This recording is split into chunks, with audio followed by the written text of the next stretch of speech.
In propositional logic, if we have a clause containing a literal phi and another clause containing a literal not phi, we can use propositional resolution to derive a new clause by collecting together the literals from both clauses, except for this complementary pair of literals.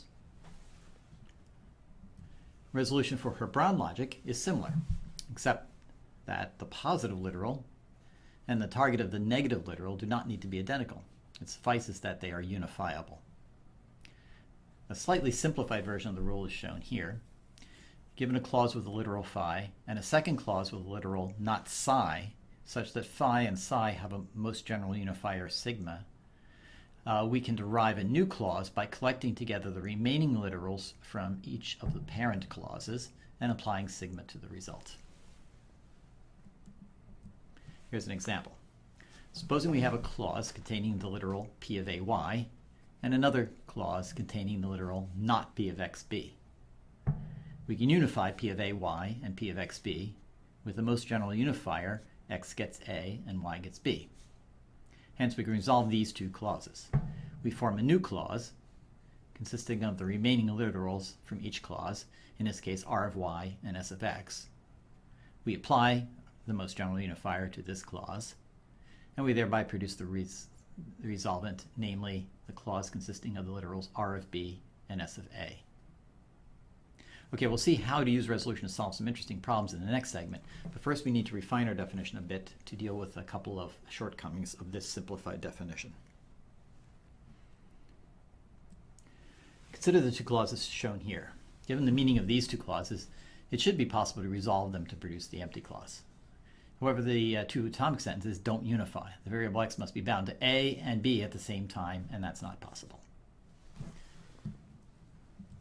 Fortunately, this problem can be solved by extending the resolution principle just slightly, as shown here. Before trying to resolve the two clauses, we select one of the clauses and rename any variables that the clause has in common with the other clause.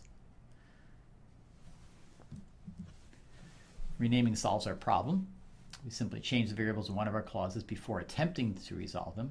After renaming, we see that the positive literal and the target of the negative literal can be unified, hence they can be resolved, in this case leading to the empty clause.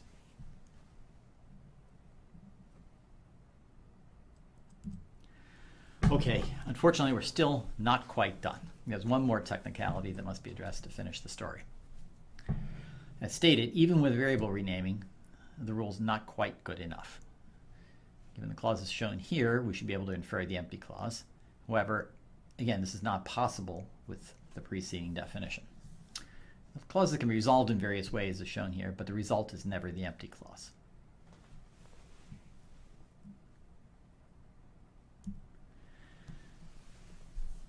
If a subset of literals in a clause phi has the most general unifier gamma, then the clause phi obtained by applying gamma to phi is called a factor of phi.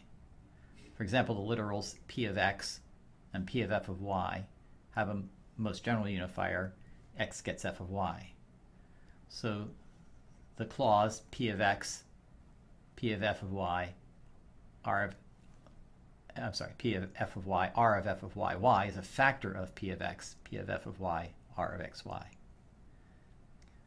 Note that any clause is trivially a factor of itself as well. Using the notion of factors, we can give a complete definition of the resolution principle that solves all of our little problems. Supposing that capital phi and capital psi are two clauses. If there is a literal little phi in some factor of capital phi, after renaming, and there is a literal not little psi in some factor of capital psi, such that little phi and little psi have a most general unifier, then we can reform a resolvent of these two clauses as shown here. And using this enhanced definition of resolution, we can solve the problem mentioned above.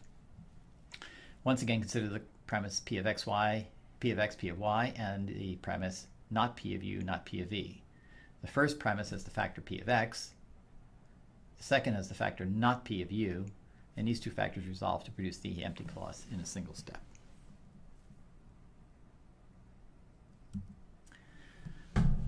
Note that we can't just replace a clause by its factors. You have to retain the original clauses as well. All right, this example shows what goes wrong if we try to replace a clause by its factor. The three premises at the top here lead to the empty clause after 2 steps of resolution. Resolve 1 and 2 to produce the clause on line 4, and then we resolve 3 and 4 to produce the clause on the empty clause on line 5. If we were to discard the clause on line 1, even though because it has a factor, and replace it by that factor, we would find ourselves stuck. There would be no further resolutions. The upshot of this is that factoring is useful. It allows us to derive conclusions we would not otherwise be able to produce. However, we must consider resolutions with unfactored clauses as well if we want to be sure to produce all possible conclusions. Okay, that's it for our treatment of the resolution rule. Now it's time to put it to work solving some logic problems. And as it turns out, there's quite a bit we can do with it.